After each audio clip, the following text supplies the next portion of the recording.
Hi everyone, this is Stan. I'm a YouTuber from Poland who used to live in Taiwan for 9 years and now making videos on Asian politics. Today, let's talk about the three warfares of the Chinese Communist Party. The Chinese Communist Party concealed the pandemic and caused economic crisis that lasted for the whole year 2020. But so far, no one of the CCP's elites apologized or was held accountable for concealing the virus. But not only didn't they apologize, currently the CCP's regime is spreading fake news in an attempt to make us forget where the virus originated from, and even to create an image that China is a champion at fighting the virus. Today, let's talk about how the CCP is using the public opinion warfare to cause panic in the other countries during the pandemic. And let's also discuss their blatant propaganda methods that have no limits. The public opinion warfare is one of the oldest non-violent methods of war. It has been used both in Europe and Asia. Creating an unfavorable opinion about your enemy has always been an effective method. And now it has been transformed into a form of internet propaganda, which is even more effective, as the reach of the internet media is even wider than of the traditional ones. Coupled with the non-transparent algorithms that the social media platforms use, it became even easier to push the same type of agenda catered to each user's browsing habits and interests. Now, one can use the internet media to block the unfavorable information, create filter bubbles or echo chambers, and effectively manipulate a specific group's impression or perception of a certain event. Since founding of the Communist Party of China, its political propaganda means, in certain cases, were even harsher than those of the Nazis and the Soviets. Political propaganda is regarded by them as the best weapon to seize power. The public opinion warfare has, of course, also been used by the CCP to create various conflicts within the public, resulting in a more favorable opinion on China. Since year 2003, the CCP approved the Three Warfares doctrine as a guide to operate PLA's political and information operations. These are public opinion warfare, psychological warfare, and legal warfare, or lawfare. Those warfares are integrated into the regulations under wartime political work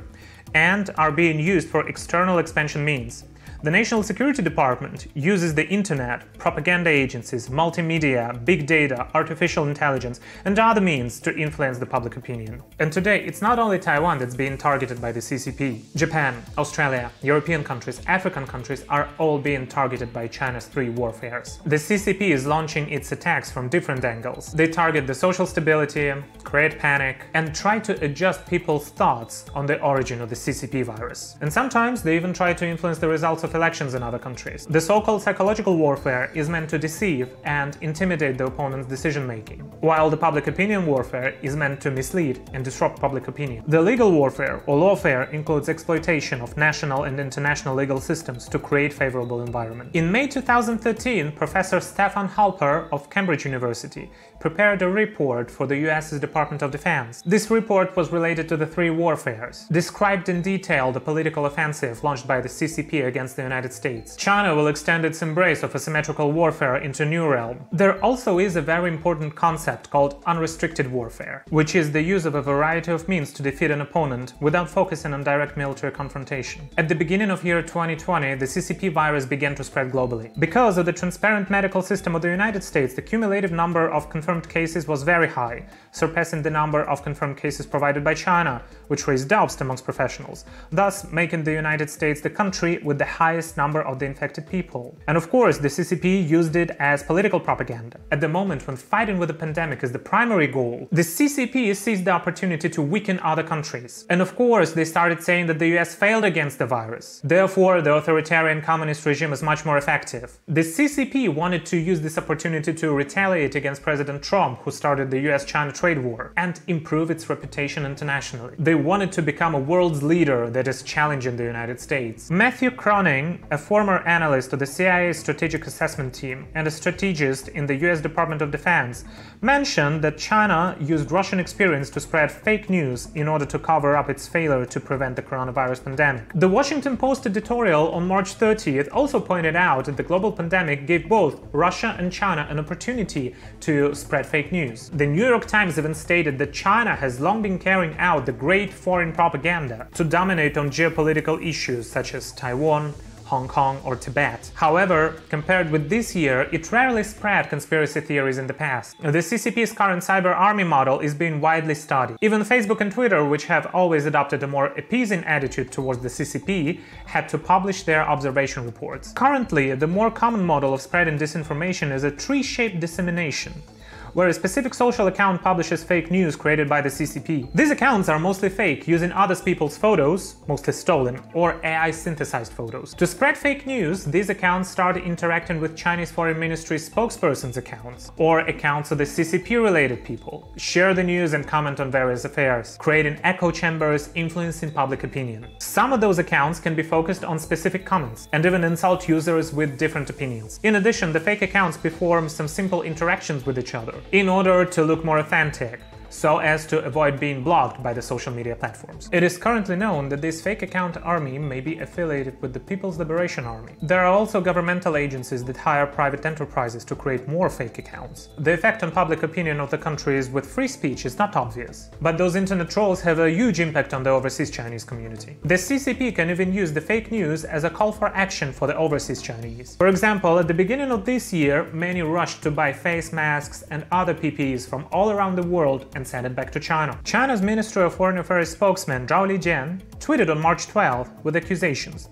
He said that it was the United States that brought the novel coronavirus to China. The source he mentioned was the Canadian think tank Global Research, which often spreads anti-US and pro-Russian conspiracy theories. After the news was released, the social accounts of more than 10 Chinese embassies and consulates collectively retweeted Zhao Lijian. In the end, this tweet was retweeted by 12,000 different accounts, and more than 20,000 users liked it. The CCP accounts are just propaganda machines. As you know, the social media platforms like Facebook and Twitter are banned in China. How could more than 20,000 users agree with the fake news and even spread those further? The fake news spreading methods that are currently being used in China are very different from those of the past. We have never seen China so blatant before. And we can also observe that the Chinese state media and officials are learning from Russia. Zhao Lijian took the lead at spreading conspiracy theories, and then he started building an image of China as a pandemic-fighting hero. Those propaganda methods have also been used in Africa, when China wanted to promote its pandemic-fighting method, and in Europe, with Italy being influenced the most. Defense One, a national defense media network owned by Atlantic Media,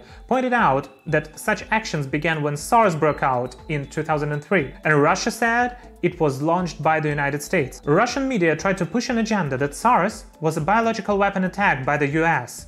China Youth Daily also stated that the virus was manufactured by the NIH. The above shows that the CCP has never changed its criminal behavior. They also cooperated with other authoritarian regimes, took advantage of sometimes unfavorable opinion of other countries to push forward their own agenda. In addition to damaging the morale in the US and Europe, the CCP's attack on Taiwan is even more severe. Anyone who knows the CCP also understands that this regime would definitely use the pandemic as a good opportunity to test whether European countries and the US would still be willing to protect Taiwan's sovereignty and pay attention to Taiwan's defense. Moreover, the CCP didn't want to accept Taiwan's success in pandemic prevention and the great impression that Taiwan has internationally. This means that the CCP's efforts to suppress Taiwan are not as effective, and it also has shown the world how different Taiwan is from communist China. Therefore, in addition to constantly attacking Taiwan with fake news and through legal warfare means, the CCP also increased their infiltration efforts, such as influencing opinion leaders, celebrities, politicians, Taiwanese businessmen, and others. The key goal of this disinformation campaign was to dampen Taiwan's confidence in pandemic prevention methods. At the same time, they wanted to discredit Taiwan's image on the international arena. Just an example: selling Chinese-made masks as masks made in Taiwan, or forcing other countries to receive Taiwan's PPE donations